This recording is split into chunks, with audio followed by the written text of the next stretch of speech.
అది పిచ్చిదే. ఇది శివరామకృష్ణ పెట్టు ఆయన. అందుకే ఈటీవీలోంచి తీసిన, మళ్ళీ వేరే వాళ్ళంటే సాక్షి అంటే మీది పెట్టుకుంటారు. ఆయన అభిప్రాయం కూడా మీరు మార్చినారంటారేమో అని హోంశాఖకు సమర్పించింది. సూపర్ రాజధాని నవ్యాంధ్రప్రదేశ్ రాజధాని ఎంపిక కోసం ఏర్పాటైన కేంద్ర పట్టణాభివృద్ది శాఖ మాజీ కార్యదర్శి శివరామకృష్ణన్ నేతృత్వంలోని కమిటీ తుది నివేదికను హోంశాఖకు సమర్పించింది. సూపర్ రాజధాని వద్దని, ప్రభుత్వ విభాగాలు అన్ని ఒకే చోట కేంద్రీకరించవద్దని స్పష్టం చేసింది.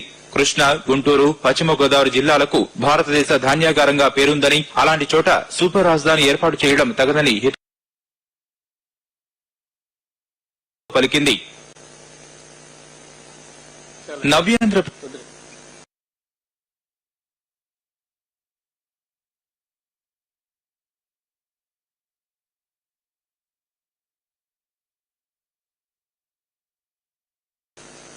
ఏమర్థం అవుతుంది ఇది?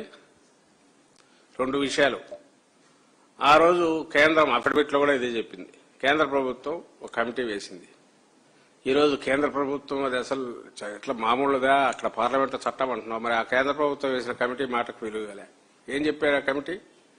4000 మంది ఒపీనియన్ తీసుకుని వాళ్ళు ఇచ్చిన రిపోర్ట్లో ఒకటే చోట సూపర్ రాజధాని వద్దు, వికేంద్రీకరణ అవసరం, రైస్ బౌల్గా పంటలకు 3-4 పంటలకు ఇది ఇచ్చే ఇలాంటి పొలాలు వద్దు, ఇంకా చాలా చెప్పేది. అది ఇక్కడ సాయిల్, దీంట్లో ఉన్న ఇబ్బంది, ఇవన్నీ చెప్పారు. దాంట్లో లేవన్నీ లేవు. మరి నువ్వు అది విన్నావా? దాన్ని చాప చుట్టి పక్కన వేసేసి నువ్వు నారాయణ కమిటీ పెట్టుకొని ఇదిగో ఇది అని ఈరోజు నిన్నేమంటాడు? వాళ్ళందరూ వచ్చి అద్భుతం ఇక్కడే రావాలని అన్నారు, అందువల్ల పెట్టానని వాళ్ళకి ఇస్తాడు. ఇంతకంటే అబద్ధం ఏమైనా ఉంటుందా? సో వికేంద్రీకరణ అనేది ఈ రోజు కాదు, ఆ రోజు వచ్చి ఉంది. ఎందుకంటే ప్రతి ప్రాంతం వాళ్ళ ఆకాంక్షలు ఉంటాయి.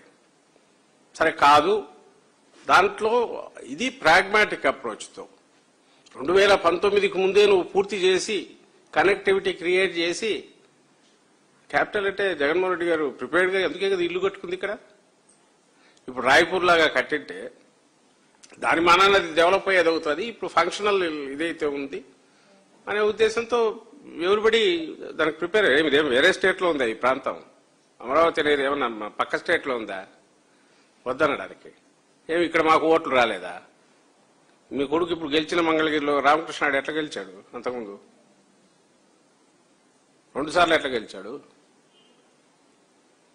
సో నువ్వు అనుకుంటున్న చంద్రబాబు నాయుడు అంటున్న ప్రకారం నిన్న అమరావతి కోసమే స్టేట్ అంతా ఓట్లేసి నిన్న అంటున్నాడు వైజాగ్లో అంటే ఎప్పుడు రానంత మెజారిటీ వచ్చిందంట. వద్దన్నారు.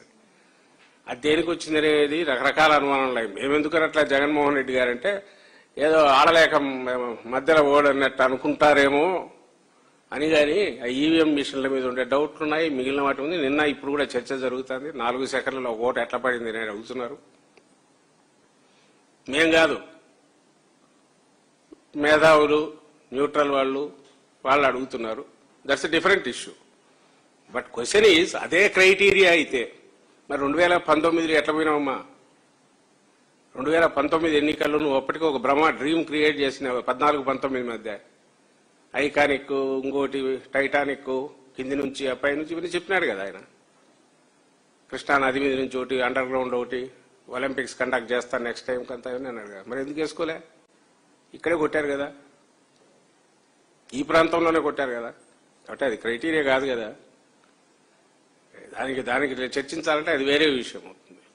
బట్ క్వశ్చన్ ఈజ్ ఒక ఆథరైజ్డ్ కాంపిటెంట్ కమిటీ వాళ్ళు పట్టణాభివృద్ధి శాఖలో ఎక్స్పర్ట్స్ అలాంటి వాళ్ళందరినీ పెట్టి సెంటర్ చెప్తే నువ్వు దాన్ని పక్కకు తోసి తీసుకున్నావు. జగన్మోహన్ రెడ్డి గారు 19లో అధికారంలోకి వచ్చాక చూస్తే పూర్తి స్కాముల పుట్ట, అడ్డగోలు వ్యవహారాలు, అన్ఎండింగ్ ఎక్స్పెండిచరు. ఈ బర్డన్ ఎన్ని లక్షలకు పోతుందో తెలియదు, ఎన్ని లక్షల కోట్లకు పోతుందో తెలియదు, ఎప్పటికి ఇది అవుతుందో తెలియదు. అది ఇంక్లూజివ్ క్యాపిటల్ కాదు, అందరూ ఉండగలిగిన ప్రాంతం కాదు. నెక్స్ట్ చాయిస్ ఏంటి? ఆయన కమిటీ వేశాడు, డిఫరెంట్ ఆప్షన్స్ చూశాడు. ఆయన సింగిల్ హ్యాండెడ్గా అవుట్ ఆఫ్ ది బ్లూ వచ్చేసింది అనలా జగన్మోహన్ రెడ్డి గారు. ఆయన కమిటీ వేశారు, అన్ని స్టడీ చేసి రిపోర్ట్స్ వచ్చాయి, అందరితో మాట్లాడారు.